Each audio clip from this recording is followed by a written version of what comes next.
We're going through some of the craziest times ever. Appreciate life when it's good. Tell me why you gotta leave me now. But I'm getting through these tough times when you're not around. Like a rose coming up from the ground, yeah.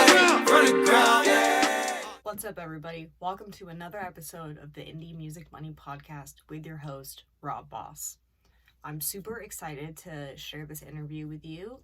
I interviewed a newer music marketing pro, and I'm super excited to share our talk. We talked about what marketing really is, so the difference between organic marketing and paid marketing, as well as branding, what you need as a new independent artist who's just starting out, and just about everything in between. So I hope you get some value from this episode. If you do, please subscribe. Please share this with a friend. Hit me up on social media. Yeah, thanks so much for tuning in. I hope you have a good one. Enjoy the episode. Okay, you're good. Awesome. Anthony, first of all, I just wanted to say thank you so much for being here. I just wanted to get your take as like a marketing expert / like marketing person, just kind of things that up-and-coming artists should get solidified. And so you were kind of the first person that I thought of. So yeah, I just wanted to first start and say thank you so much for being here today. Yeah, of course. I'm glad to be here to spread the gospel that is music marketing for both independent and established artists, because that's what I do. Beautiful.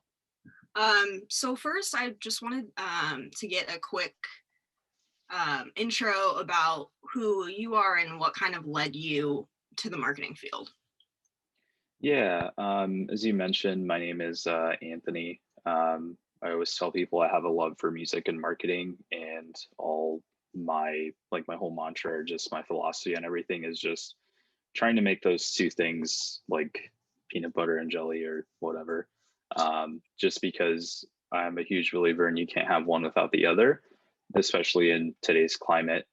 Even pre-pandemic, there was just thousands of songs being uploaded every single day to Spotify, Apple Music, etc. And I'm pretty sure it's more than doubled now, just because people have more time being at home with their thoughts, whether that's a dangerous thing or a beautiful thing for them to create. So yeah, like kind of what led me to this whole thing that I've been doing for some time now. I used to be in a progressive rock band called Dwellings, and very early on, this wasn't my first music project, by the way. Like, I was in a different band, and like I always tell people, like you learn a lot by doing and learning from mistakes, and I hold that true to this day, even with my business and things that happen in my personal life. But when it comes to like my music ventures, I had like 3 or 4 projects that didn't perform as well as I would have liked it to. I don't want to say make it, because that's a different definition to every single person that you talk to. Like, maybe for one artist, making it is, being able to cross 1,000 followers on Instagram, or making it is being able to have music be their main source of income. Like, everyone has different definitions of what it really means to make it. For me, at a very young age, I wanted to be a rock star. Like, I wanted to tour the world. I wanted to just focus on music and have that be what I live and breathe. And I can happily say that I am that to this day. I still feel like a rock star when I kick off or complete a really good, marketing campaign. And I do live and breathe music, so I made it in a way, even though I'm not directly playing music anymore. And that's another interesting point, because your goals and your definitions of success change over time too. Because when I got the taste of success, or what I thought my life was going to be for the rest of my life, which was like touring the world, touring the country, whatever, like looking back now, and I realized this early on, which is good. Touring was not my type of lifestyle and it wasn't for me. And that was kind of like a big shock factor. I was like, wow, like this is what I've been striving for. This is why I learned all these promotion tactics so that we could chart Billboard, which we did. And, we made enough money to support ourselves. Like we broke even as far as like recording costs and things like that. Like that's such a huge weight lifted off your shoulder as a up and coming artist. And when we went on our first tour for the record, like it sucked because I just hated being in a van with other people for hours upon end. And I attribute this to driving from Los Angeles all the way to Utah. So I'm not a fan of either of those two cities now. Wow. So it was wild driving, but yeah, like everything happens for a reason. So like it was a huge culture shock for me to be like, wow, like this is what I was working towards and I got the taste of it and now I don't like it. So like now what? I respectfully, parted ways with that project. And at the time I was still helping out other friends and bands and whatnot. And then someone told me like, yo, you should, do this like more often, because like they were happy with the work that I was doing for them. So I was like, okay, I mean, I guess like I still want to do something that has to do with music. So fast forward to now, that's what I have been doing ever since, which that was towards the end of 2019. And then I legally formed a business in 2020 called Simple Music Marketing, which that's what I have been doing since then. And yeah, I mean, fast forward to now, we've worked with a couple of artists that are signed to Atlantic, Interscope, and some amazing unsigned artists as well. So I found my place in the music industry. Long intro, but yeah, that's me. That is so cool. Wow. Yeah, that's funny because you really don't know what you want to do until you like try it out. Yeah, or your like dream thing, because I really wanted to be a band teacher.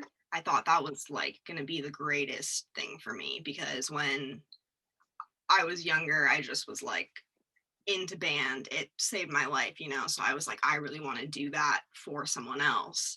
So I went to college for it, and then I was in this like string course where they were teaching us how to play a violin. And then I just had this like vision of myself in front of this group of like little children, and they're all like trying to learn it, and I'm like, oh my god, I'd have to control 60 children at once. Like,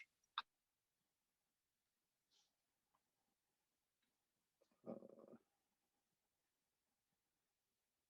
think you froze. We'll wait for you to come back. I don't want to do. Sorry about that. No, you're good. You cut off at 60 children. Like you're gonna have to control 60 children. Oh yeah. And I just was like, that's not for me. That would be seriously insane. Like, I think I would just freak out. And so then I was like, but I love music so much, and I knew that's what I wanted to do. And then that kind of led me to like, I ran sound for like live shows, and I thought that was super cool. And then one of my really good friends is a rapper, and he needed help with the business side of stuff. And I was like, well, I mean, I was studying that anyway, so I kind of was like, yeah, like I should be a manager. And then so that's kind of how like I am where I'm at today. And so I'm just like managing a few small up and coming artists, Lee being one of them. And yeah, so, and I just feel like I have so much information it should be given to artists and stuff. So that's why I started this podcast. Yeah, just to tell you a little bit about me and our music love can bond us.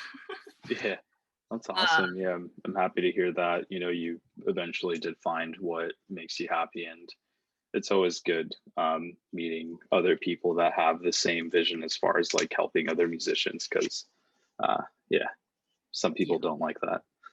Yeah, I know. And I'm like, it shouldn't be like a secret, you know, like we're all trying to do well. So we should just help each other out.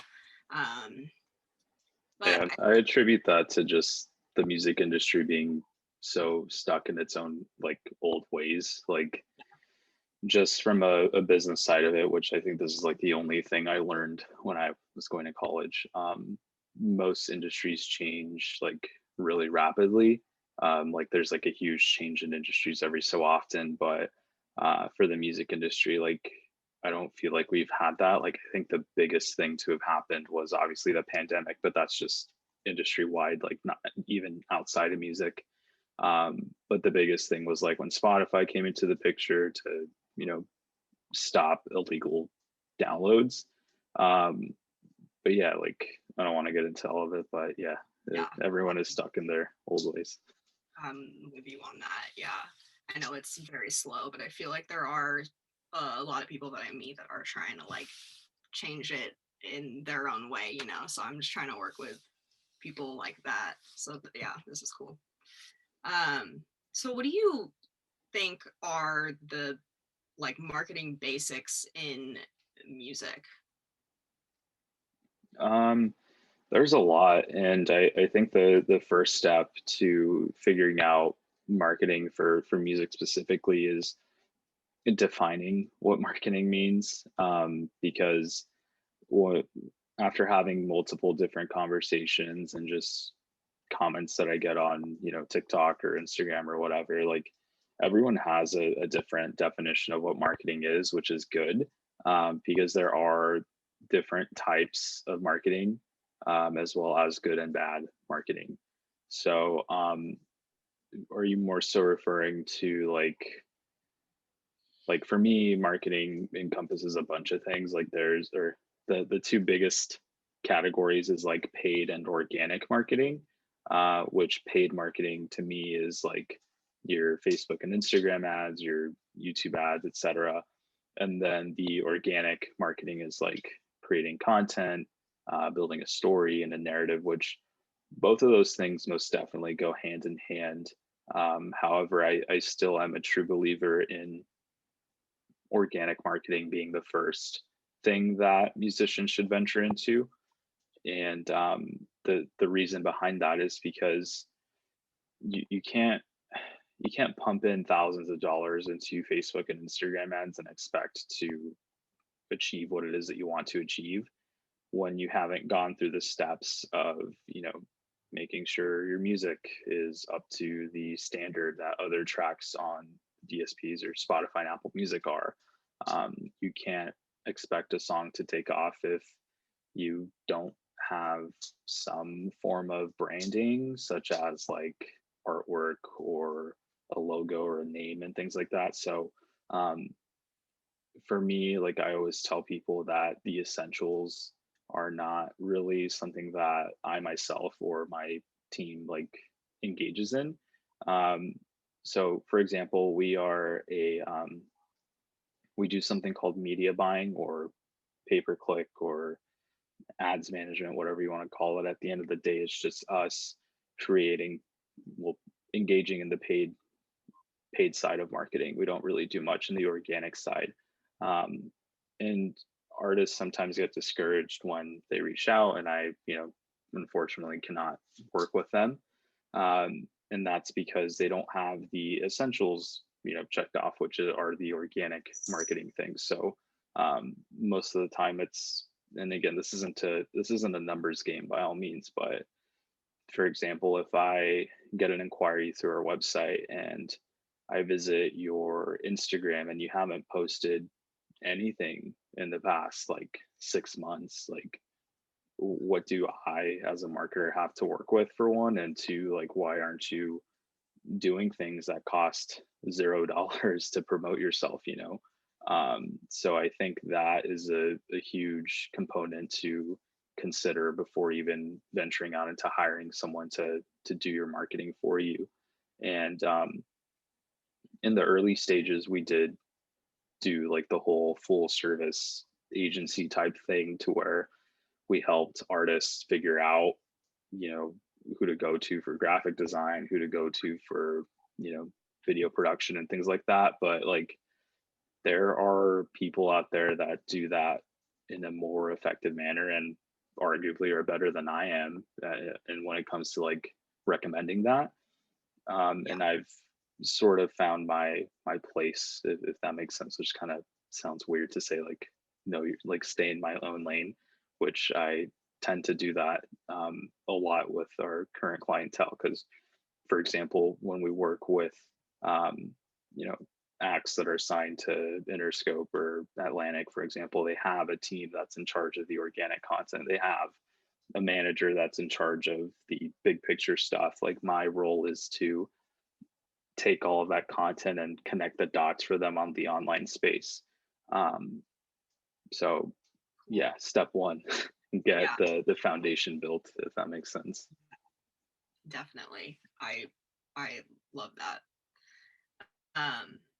So you kind of mentioned branding. Would you say that that's like one of the like basic things? Like, do you work with people if they don't have like a brand set up, or do you think that like it's not that essential for an artist to have a brand per se, or what do you think about that? A brand or just branding in general is like really weird for me, because like I'm a true believer in like your brand being you, the creator, because kind of full circle with like how much music is being put out, or just content in general outside of music. Like, there's so many creators, and I would honestly put musicians in the same bucket as like podcasters or Twitch streamers and things of that sort. So like, at the end of the day, they're all creators, and the reason you are drawn to that creator is because of the person that they are, and the things that they do or say.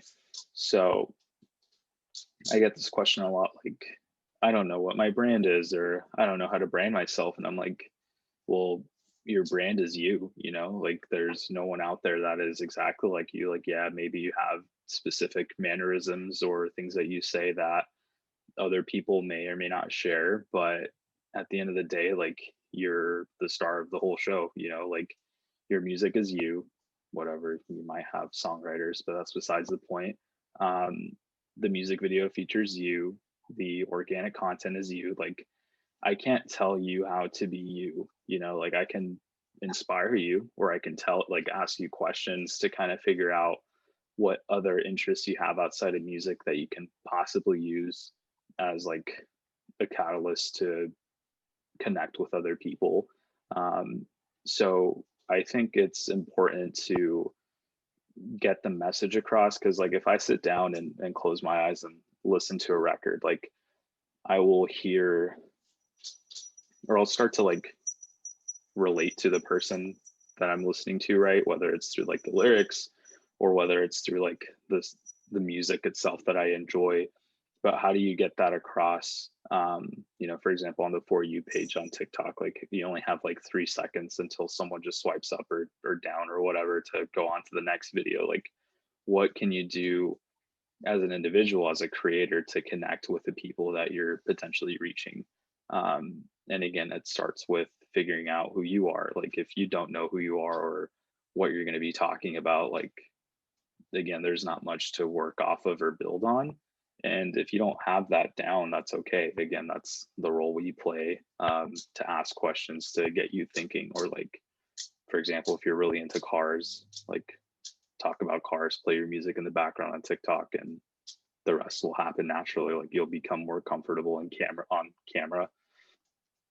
You'll have something to talk about with your fans other than just, thanks for listening to my music, I appreciate you, because like, anyone can do that.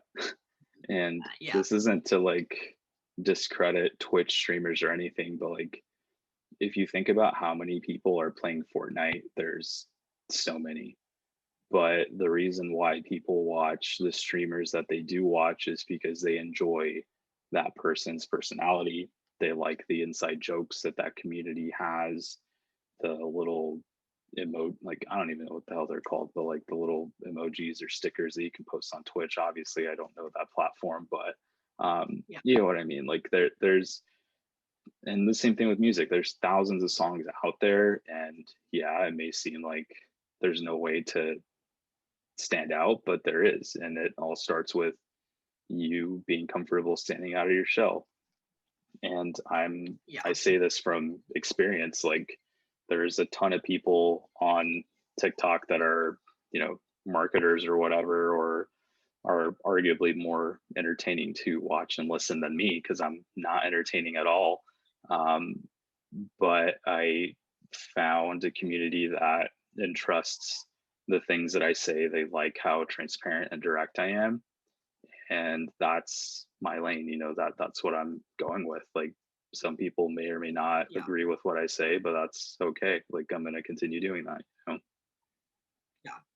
Yeah, and if they don't, then you're not trying to reach them, like that's just how. Yeah, that's great. Okay, so what is your advice when it comes to social media marketing? And I guess I'm kind of asking this in terms of like, obviously it's important to be posting like content, right? Like you said, if someone didn't post for like 6 months, like what are you doing? Like you don't have anything to even like market, um but yeah, so like is content your only like advice when it comes to that, or what do you tell people when it comes to social media? um, this kind of goes full circle with the finding yourself and establishing what your brand is, like your persona online. um, like for example, if you're a rapper and a lot of your music talks about like drinking and partying or whatever, like you don't have to do that like on social media all the time. Like it's fine if you're actually a really relaxed person, and you're just, you know, whatever. But um every guru or every piece of advice you've probably heard is always like, oh, content is king, post good content, post 3 to 5 times per day, whatever. But then like you start to get other questions like, okay, like what do I post? Like I get that I'm supposed to post things, but like what do I post? And um, a big thing that I always encourage musicians to do is, again, to talk about, you know, the lyrics themselves in their content. So for example, if you wrote a song about, I don't know, a past relationship, or someone that you were very close to just ended up not being who they were a fake friend or whatever, like tell that story online, and other people will more than likely, you know, either sympathize with you or relate to it in some way, shape, or form. Because if you think about, again, going back to the Twitch streamers, like you learn a lot from these people just watching them play video games. Like they start talking about their life on the stream, like, oh yeah, Yeah. my cousin, blah blah blah, you know, was talking to me the other day and said this. Like, what do you guys think, or something? And then the comments, they start going wild or whatever. Um, so we live in a world right now to where like gatekeeping is not cool.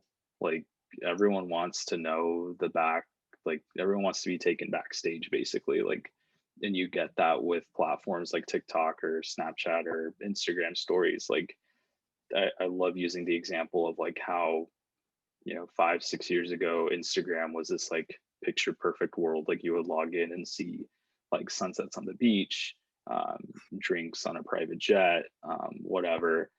But now if you look at TikTok, yeah, I mean, Jason Derulo is an exception. Like he hires freaking, I don't know, cinematographers to create his content, but everyone else just whips out their iPhone and is shooting a lot of in the moment stuff. So I think that crosses over to music too. Like you really do need to show what's going on behind the scenes, like for you as a creator and for you as a person, because at the end of the day, like that's who you're talking about in your music. I assume like you're talking about yourself or your experiences in a poetic or artistic way. Like you can do that also on social media, or you can be direct. Like I forgot what this guy's name, or this person's name, excuse me, was on TikTok, but they literally posted a video and it was just like of them laying down on the floor, and it was like the disco lights or whatever, and they were just playing guitar, and the song was in the background, but like the captions read like, "I got cheated on a week ago. She came over to Oh, my house and like, or like she was supposed to come over to my house and then never did." Like, I'm not paying attention to the music. Like, I am subconsciously, but like you got me hooked on, dude, like you got cheated on. I was cheated yeah. on, Ugh, whatever, like I can yeah, relate to that or whatever. So totally. I would assume that's how that person was able to gravitate people. And like, I mean, it caught my attention, like, oh, I feel bad for this person. They got cheated on. And I got hooked into the story because that's what they were doing. They kept adding like just like one line text, like, "I got cheated on. She was supposed to come over yesterday, but then didn't. It was for my surprise birthday. I checked her location. She texted me saying something, but then it was like she sent it to the wrong person or whatever." And I was like, wow, this is like some tea right now. Like, what happened, Um, Yeah, and like at the heart of it, again, they're putting something out there to relate to you, and that's what you do with music, to relate to people. And that's what you should try to do with your content, because again, I wasn't paying much attention to the music, but then at the end of the video, like he said, all of this happened and it sucked, but I wrote a badass song about it. Like, do you want me to release it? Comment below or whatever. And at that that's time awesome. when I first saw that, yeah, it was cool. When I saw that video, I think it had like 500 hearts or whatever, and like 200 plus comments or whatever. And when I clicked on the profile to go like check them out, I guess that at that point in time, the video had been posted an hour prior, so that video was already like picking up. Yeah, Um, I can, as you speak or as I speak, I'm gonna go check what it's at now because I'm pretty sure it went viral because I had a good feeling about it. But yeah, like it, yeah, that, yeah, yeah, it's at yeah. I love. 1,400 likes. Wow, Yeah, so I love story posts like that. I think it's so smart. And yeah, it just is like a easy way to let somebody in, but it's not crazy like amounts of effort, you know. It's not like what should I post? It's like we'll just talk about the song you wrote. Like, yeah. Um, mhm. so do you have any advice for someone who is just starting out, maybe like a singer songwriter, like they write a ton of songs, but they just like don't know where to start? Yeah. Kind of just that like, Sorry, you cut out. What was it that you said? oh yeah, just kind of like that foundational stuff, or like more on that.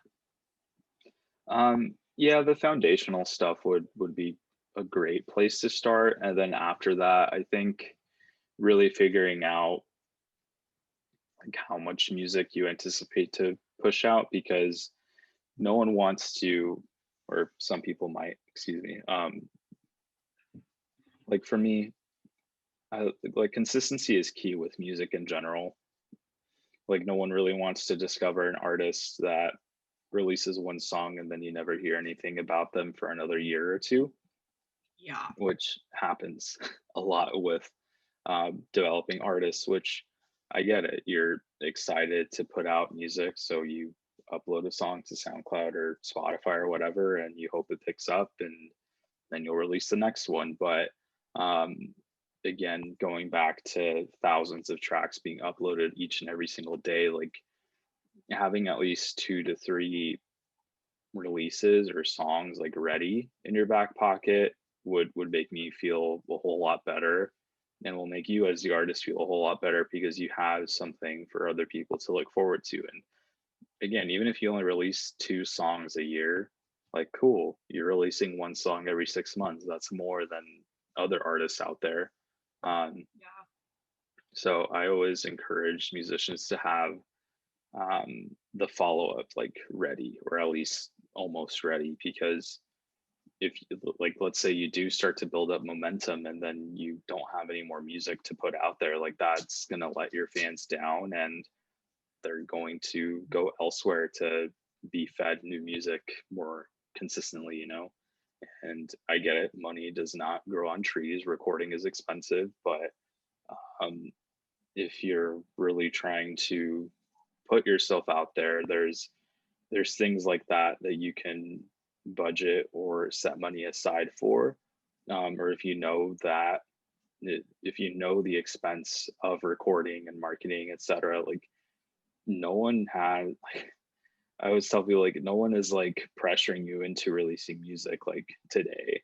Like you have more Yeah. than enough time, available. Like, and it sounds heartless and kind of messed up, but like realistically, who's waiting for your music to be released? Like at this moment in time, like I'm sure they can hold off for like a month or two for you to either finish up the follow-up single or just get all of your ducks in a row per se.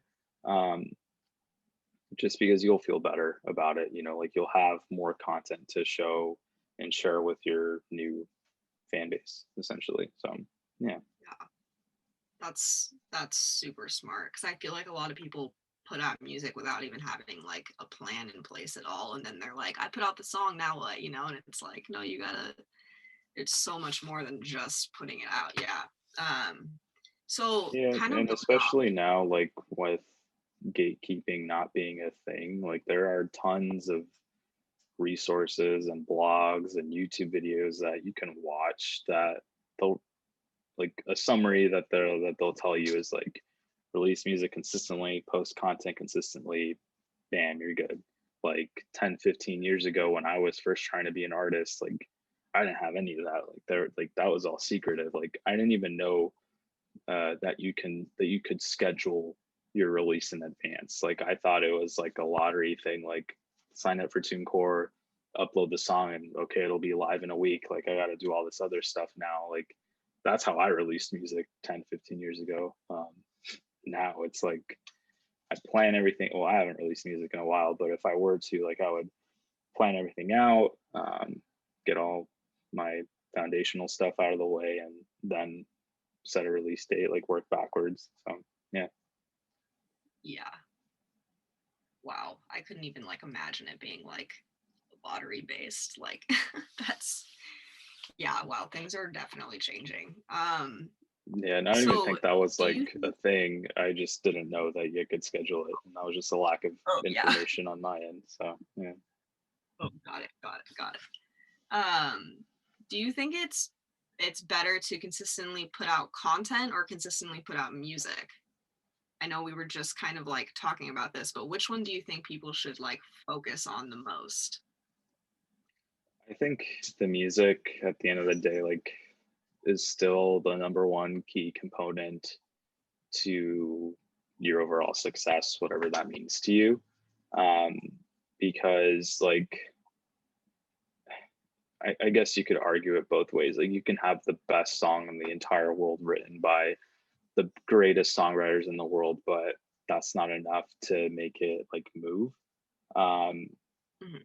and I would say it's the same thing with marketing. Like if I create the most foolproof marketing plan, but the music, everyone has a different taste, but let's just say the music is not up to par with other music out there, like it doesn't matter. Like we can create as much content for it, but if the music just does not resonate with people, then it's kind of pointless. So I think a nice balance of the two is great.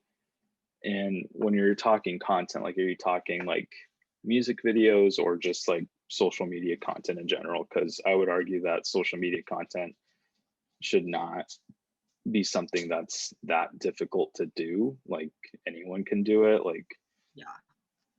yeah. So Yeah. I guess I'm talking more social media content, but in the way of like you said, like anyone can do it, so like it's something everyone should just be doing. Like you're not even on the like level if you're not doing it. You got to like step up.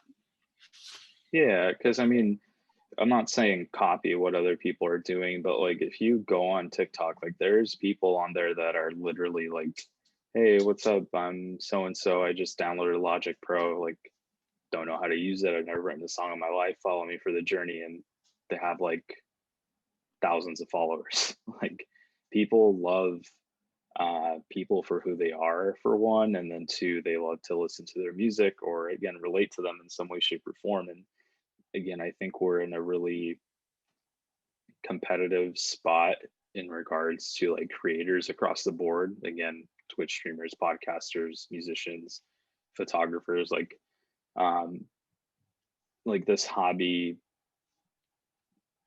and like being able to monetize off of them. Like there's a lot of people doing this stuff now more so than ever before. Like it's really easy to walk into Best Buy, for example, and pick up a $600 mirrorless camera, and you can 100% learn the ins and outs of it, and you can become a photographer like over time. It's the same thing Yeah. with computers. Like I bought an iMac a couple months ago and it came with GarageBand. Like I can go in and become a producer. So again, like what sets you apart from everyone else doing the same thing or having access to the same tools as others, it all starts with, for one, your ability to do said hobby, and two, how you present yourself online. Like if you're super personable, if you're super exciting or just entertaining to watch, like you're gonna do it. And again, this isn't me discrediting other creators out there, but realistically, like what is that guy, I forgot his name, David Dobrik, like what what does he do? Like he's just entertaining, he's just funny. Like what is he creating? There's no music, there's no $1 million portrait or artwork that he's doing. Yeah, he gives away expensive cars, whatever, but he's able to give away expensive cars because of the engaging and entertaining content that he was making before. And again, I've never personally watched any of his videos. I've just watched people making fun of him for his laugh. Like I guess he sounds like a little kid when he laughs, but like one would argue that's why they like him, because he's adorable or he's cute or he has specific mannerisms that other people have never seen from someone else, you know, like. And I found out that he's an immigrant. Like for me, that's super inspiring that he does not have the ability to vote, but he was still actively supporting, you know, people in that, or like specific organizations to get younger people to go out and vote. So like that's admirable. Like things like that. Yeah, and I envy him for that for sure. And like again, he's able to do those things because he was creating entertaining content from the start, and people like him. And I feel like that's a hard thing for musicians to grasp, because they're just so stuck in the way of like Post Malone threw a song up on SoundCloud and blew up. No, he did not. Like if you look into his backstory, he's literally been through so much, like, and he's met some cool people, and he had a friend who was a really big Twitch streamer that played his music or whatever. Like he knew a producer that worked with blah blah blah. Like there's so much beneath that whole idea of an overnight success and just uploading music on SoundCloud and blowing up. Like there is a lot of work behind all of that. People are just obsessed with the overnight success thing, that they don't want to put in the work, you know? Yeah. Yeah, the like fast money thing. And it's like, no, it's like, it's a commitment. It's not Yeah, just for sure. yeah. Like things end as soon as or what's the saying, like things end as fast as they begin. So like, yeah, if you go viral, cool, what are you going to do next? Because I've had calls where that's happened too. Like I went viral accidentally, I don't know what to do as a follow-up. Like I don't have anything else to post. Like that was like that's That it. was it. And yeah, so you don't want to be put in that position. Like there should be some form of structure around your effort. Like I'm doing this because of X, Y, or Z, and if this is the outcome, what am I going to do to capitalize on it? If it doesn't work, like what can I learn from this? Again, learn from your mistakes and readjust, you know? Yeah, for sure. So to like tie marketing into my podcast about revenue streams, how do you think marketing influences making money? Oh, it definitely influences it a lot. But again, I would say like define what marketing we're talking, but like Paid advertising is such like a big thing, and despite the whole Apple versus Facebook and everyone else for data privacy or whatever, Facebook and Instagram advertising is such like a gold mine. If you have an established like fan base, for example, like you can run ads that target people that have visited your website before, like, and I'm sure you've seen it too, like if you go to nike.com and you click around and you don't buy anything, like you bet you're going to be bombarded with a bunch of advertisements enticing you to make the purchase, which is the same thing for music marketing, which that's still something that not everyone is doing. Like you should be trying to re-engage with people that had the intent to purchase something but did not, or you should be showing supplemental content to those that have watched 50% of all of your music videos. Show them something special, like what messaging can you tailor towards those people? And yeah, like for example, if you're an artist that is at the point to where you want to create a Patreon, or I don't know, sell a shirt or something, like there are ways for you to go into the back end of like Facebook's business manager and target, you know, your most engaged fans, which that's super valuable. They're called custom audiences. You can Google it and you'll learn exactly how to do it. But yeah, like there's so many amazing things that you can do with technology nowadays that again is a good thing, but can also be a bad thing as far as like how saturated the news feed on Facebook or Instagram would be from like brands trying to get you to sell, like buy stuff. But it hits different when it's like custom, to you. Like if I just watched a music video and then 2 days later I see an ad from that same artist saying, "Yo, thanks for watching my music video," like, "Whoa, yeah, I just watched that. That's cool. I didn't know like he knew that," or "That's cool that he knew that," So yeah. Yeah, and that does really like set people apart from others. Yeah, I think that's great. Okay, so I know that you offer a lot of resources. Like I saw you had a ton of like free stuff. So I don't know if you wanted to just talk about that for people who want to learn more about music marketing. Yeah. So first of all, we're a marketing agency, right? And naturally, and unfortunately, due to like bandwidth, and I mean, there's only one of me, so I can't unfortunately help everyone. I kind of pivoted towards creating free content to at least establish those foundational things we were kind of talking about earlier, like setting the right goals, like knowing how to budget things, or how to not like, I don't know, not feel like you spent money and it didn't make sense to spend it at that time, or just like some direction. And I say this in the course, or like free ebook or course or whatever you want to call it. Like no one was there to like hold my hand and tell me like you need to do this, this, this, this, or this.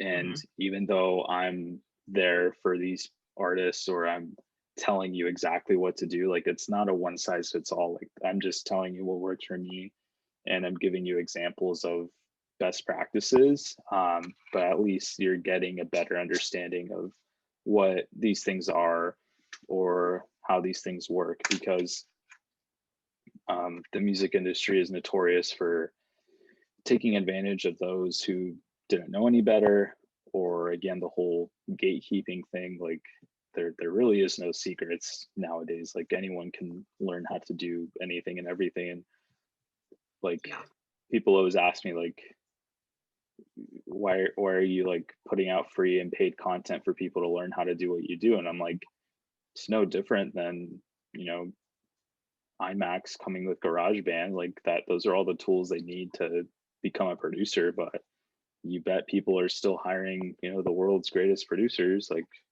I wouldn't put myself up there with the world's greatest marketers, but I'm good at what I do. Like that doesn't mean that I'm out of a job. If anything, that's just providing that like others with, or showing others my confidence in my ability, that like although I'm giving you a lot of trade secrets, one would call it, I will still do a phenomenal job for you if we have the opportunity to work together, because I know what I'm doing and I know what I'm talking about. So yeah. The free content, you can find it on my website, which is oddlysimple.xyz. I have a free guide called Get Your Music Heard, which again, that just helps you with the foundational things. And then after you graduate from that, we do have our Music Marketing Academy, which gives you a little rundown on how to do the things that I do in my day-to-day, which is like run Facebook and Instagram ads, how to actually get people to listen to your music on Spotify or increase your Instagram followers by using the paid side of things. But again, that's one marketing effort that can't work with the organic, like it can't work by itself. Like you still need an organic strategy. And again, that's not what I do or what we do at the moment. We're usually just the people who come in and connect all the dots on the digital side of it through paid ads. So yeah. Cool. That's awesome. So lastly, I just wanted to ask you where people can find you if they have any follow-up questions or if they want to follow you, anything like that. Yeah. My Instagram handle is oddlysimple. I have a Facebook group called The Green Room by Simple. Right there, we have a lot of cool conversations with just artists have questions. Like you could always search your questions in the archive of the group and it's probably been answered before, but if it's not, you can create a post and connect with other, developing artists, as well as I have some industry people in there that chime in here and there. My website's a big one, like you can go there and subscribe to my email list to, get some cool tips in your inbox every so often. God, I got to get better about like repurposing my content from TikTok to other social platforms, because I post on that thing more than anywhere else. But like that, people have called me out on this. They're like, you say to leverage every social platform, but you only post on TikTok. And I'm like, yeah, I need to work on that. And like, for example, I have like 300 plus videos on there. Like I could easily go in and repurpose all of those videos into either an ebook, a checklist, or graphics for Instagram. Like it makes sense to like download it, upload it to Reels, whatever.